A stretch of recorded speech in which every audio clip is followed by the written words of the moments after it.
Everyone, good morning.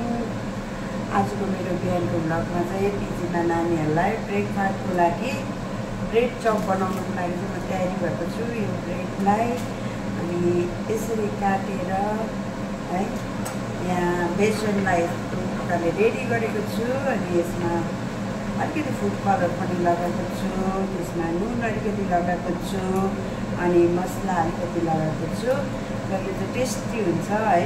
उयोहरू चाट मसलाहरू लगाइकन यहाँ तेललाई पनि गरम गरेको छु, हेर्न सक्नुहुन्छ। मैले बनाएको ब्रेड चप तपाईँहरूले आजको दिनमा के बनाउनु भयो ब्रेकफास्ट? म चाहिँ यसरी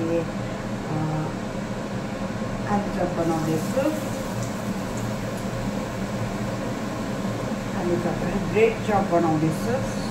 आलु चप ब्रेड चपलाई बनाउँदैछु, हेर्न सक्नुहुन्छ तपाईँहरूले है। यसरी बनाउँदैछु।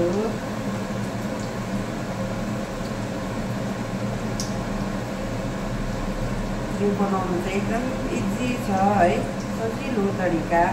यो चाहिँ सजिलो, केही यसमा धेरै लन्ठाहरू छैन, धेरै यसको लागि मेहनत छैन, सजिलो प्रकारले बनाउन सकिन्छ है। ब्रेड चप त प्रायः सबैले नै बनाउँछ ब्रेड चप।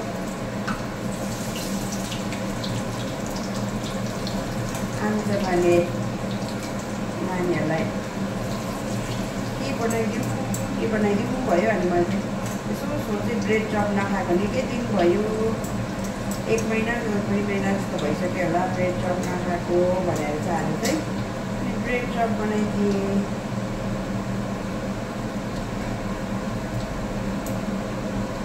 यसरी बनाएको छु, मैले बनाएको ब्रेड चप।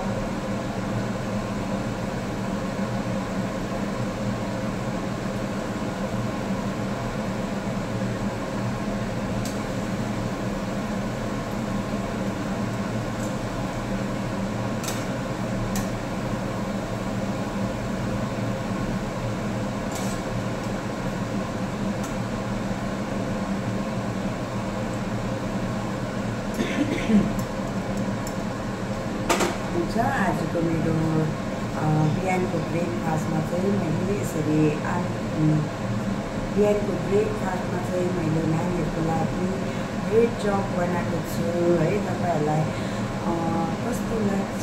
यदि मेरो ब्लगलाई मन पऱ्यो भने तपाईँहरूले मेरो ब्लगलाई मन बढाइदिनुहोस्, लाइक कमेन्ट र सब्सक्राइब पनि गरिदिनुहोस्।